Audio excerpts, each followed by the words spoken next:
Hello everyone. Today we will be covering a maniacal mother, how her case led to a now controversial report written in a medical journal, and also how her case may have helped boost the sale of baby monitors.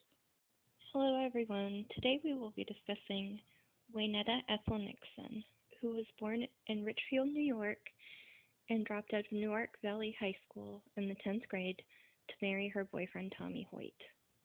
In 1961, she and Tommy experienced a horrible tragedy when their first child, Eric, who was not yet 3 months old, suddenly and unexpectedly died.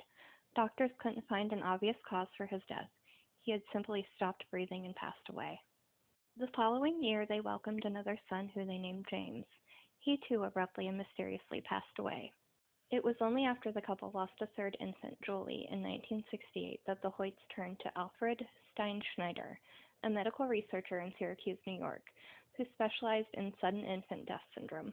Upon studying the case history, Dr. Steinschneider came to the conclusion that SIDS could be genetic. This finding would explain why multiple infants in the same family died. Waneta gave birth to two more babies, Molly and Noah, both of whom died while under the care of Dr. Steinschneider.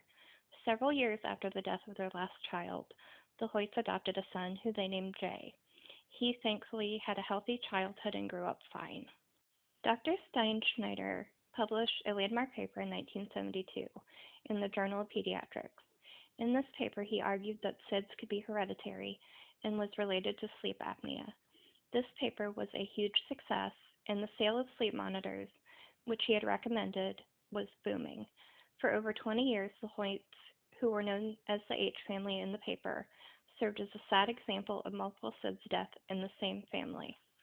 In 1992, the district attorney in upstate New York, who had been tipped off by a forensic pathologist, took a closer look at the paper published by Dr. Steinschneider and opened an investigation into the Hoyt family. In 1994, Waneta was being questioned by the police, and she confessed that SIDS hadn't killed her children, but she had. She had smothered them to death. However, she later recanted this confession. In 1995, she was convicted of killing all 5 of her biological children and sentenced to 75 years in prison.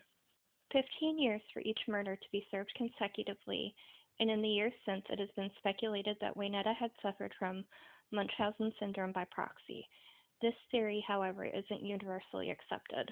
Waneta died in prison of pancreatic cancer in August of 1998. She was formally exonerated because she died before her appeal had been heard. What do you think of this case? Do you believe her babies all had a genetic issue that caused sudden death? Or do you think she was a murdering mother who couldn't handle the stress of having a newborn baby? I think statistically speaking, it is far more likely that these babies were murdered, sadly.